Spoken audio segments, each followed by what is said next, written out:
Jugé coupable de détournement de fonds publics, Vital Kamerhe, directeur de cabinet du président Tshisekedi, a été condamné à 20 ans de prison et de travaux forcés. Comment peut-on interpréter ce verdict? Réponse avec Luc Michel, géopoliticien. L'affaire de corruption, c'est un prétexte. Si vous écoutez les partisans de Tshisekedi, ils vous racontent que c'est la restauration de l'état de droit en RDC, que c'est la poursuite contre les corrompus, etc. C'est tout à fait faux. En fait, derrière tout ça, c'est une opération de l'Atlantic Council, c'est-à-dire qui vise à saper les bases même de la majorité de Tshisekedi et de lancer la République démocratique du Congo dans le chaos. Derrière la campagne contre la corruption, il y a bien entendu le State Department américain qui donne quasiment des ordres à Tshisekedi là-dessus, mais il y a aussi tout l'appareil d'organisation de jeunes de George Soros qui soutient Fayoulou, dont le groupe Laluka. Laluka, c'est Haute-Port au Congo. Donc ce sont les groupuscules de jeunes, c'est eux qui ont lancé la campagne contre la corruption. En fait, de campagne contre la corruption, et de restauration de l'état de droit, il n'y a pas grand-chose. Il faut savoir que le premier juge, il a une mort suspecte, il est soupçonné d'avoir été empoisonné, mais le gouvernement dit lui-même qu'on lui a défoncé le crâne. Seconde opération, vendredi dernier, la Cour constitutionnelle du Congo, qui n'est pas d'accord avec le tribunal, c'est-à-dire que les avocats de Kamerhe ont soulevé toute une série de ce qu'on appelle des exceptions, et le tribunal, comme on dit, s'est assis dessus. Il a refusé de les prendre en compte. La Cour constitutionnelle a demandé vendredi le dossier dans l'état où il était.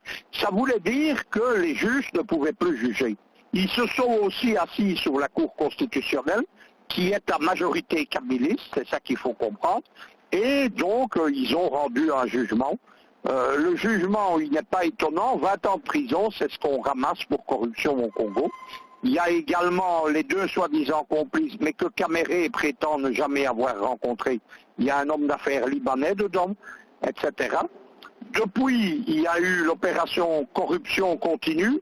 Il y a eu une opération donc, qui a été menée contre un membre du cabinet de Tshisekedi, mais cette fois-ci de son parti, l'UDPS. Il faut savoir que Tshisekedi n'a plus le contrôle de l'UDPS, qui était le parti de son père. Lorsqu'il est devenu président, il devait, selon les statuts, confier à un comité des sages la direction du parti, et il a désigné un secrétaire général, illégalement. Tout ça a été approuvé par une justice qui cette fois-ci est aux ordres de Tshisekedi. Et donc, dans l'affaire ici, il y a une grande partie des gens de l'UDPS qui sont mécontents, principalement parce qu'ils n'ont pas obtenu ce qu'ils voulaient. Il faut savoir que Tshisekedi, c'est un président minoritaire face à une majorité kabyliste qui contrôle toutes les institutions. Kabila contrôle le Parlement national, il contrôle le Sénat national. C'est très important parce que le Sénat peut destituer dans une procédure une sorte d'impeachment à l'américaine qui a été copiée aux États-Unis d'ailleurs. Les Américains n'ont pas à s'en plaindre. Il y a une espèce d'impeachment du président. Il contrôle les parlements régionaux et les parlements régionaux contrôlent les gouvernorats de province. Tshisekedi est minoritaire partout. Il a obtenu plus de postes qu'il ne pouvait en avoir puisqu'il est ultra minoritaire au Parlement.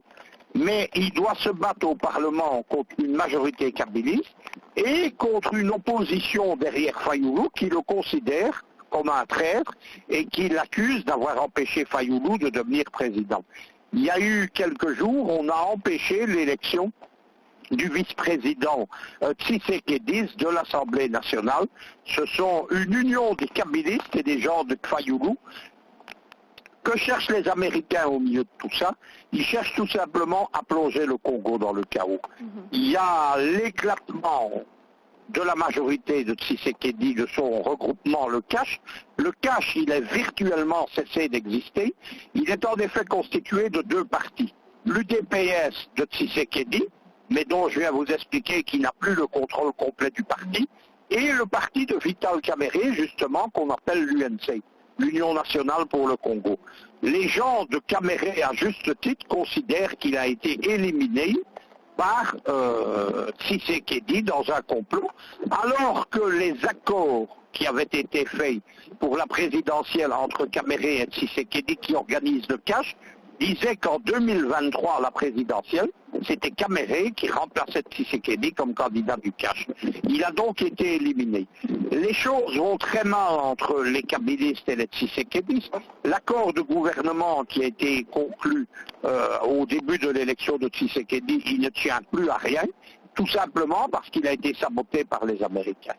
Depuis de nombreuses années, Tshisekedi, c'est un protégé du fameux Atlantic Council et des réseaux belges qu'on appelle les réseaux du MR, la France-Afrique à la Belge dans la région des Grands Lacs. À partir de ce moment-là, à part les 2 premiers mois de sa présidence où il a joué le jeu avec Kabila de l'Union nationale, il a été récupéré, remis, on peut dire, remis en forme, il a été reformaté par les Américains et les Belges, et maintenant il mène une politique suicidaire. Il ne se rend pas compte qu'en poursuivant les propres gens de sa coalition, c'est-à-dire le cash et la fraction anti-Tshisekedi de l'UDPS, il ne se rend pas compte qu'il est en train de scier la branche sur laquelle il est assis. Derrière tout ça, ses partisans racontent, je vous le disais, c'est la justice, l'état de droit, la lutte contre la corruption, la bonne gouvernance, tout ça c'est une farce. Il y a d'autres éléments qui se passent au Congo pour le moment, qui rentrent dans le plan américain. Il y a tout d'abord de nouveau l'armée rwandaise qui est présente au Kivu et au Nord Kivu. Il ne faut pas attendre la désinformation. Il y a des rumeurs, le Zoom en a parlé par exemple, prétendant que les Burundais, les Ougandais, etc. sont sur le territoire du Congo. Il n'y a que l'armée rwandaise. L'armée rwandaise, elle est là dans le cadre d'accord avec Tshisekedi, qui est devenu l'allié de Kagame. On retombe dedans, Kagame, c'est l'homme des Américains. Il y a des mouvements politico-religieux et politico-militaires qui se sont de nouveau soulevés. Il y a quasiment eu un grand mouvement armé dans l'Ituri. L'Ituri, c'est une province rebelle du Congo. Et il y a enfin, bizarrement, l'arrivée de Daesh au Congo. Nous en avons parlé dans un Zoom. Dès qu'un pays africain commence à basculer, à se déstabiliser, vous voyez les tafkiristes ou les djihadistes arriver, on ne voit pas très bien comment Daesh a pu atterrir au Congo, mais c'est comme ça. La dernière chose qu'il faut savoir, c'est qu'en faisant condamner Kamere, Tshisekedi a cru qu'il allait l'éliminer, mais ce n'est pas le cas. Kamere, c'est un politicien qui est puissant dans une région du Congo, à Bukavu. Et donc c'est dans la région du Katanga. Et les partisans de Kamere dans la région de Bukavu, ils sont déjà en train de se soulever. Il y a des émeutes, des manifestations. C'est un pouvoir, Tshisekedi, extrêmement fragilisé. La solution pour lui, pour assurer sa présidence, c'était l'accord avec Kabila.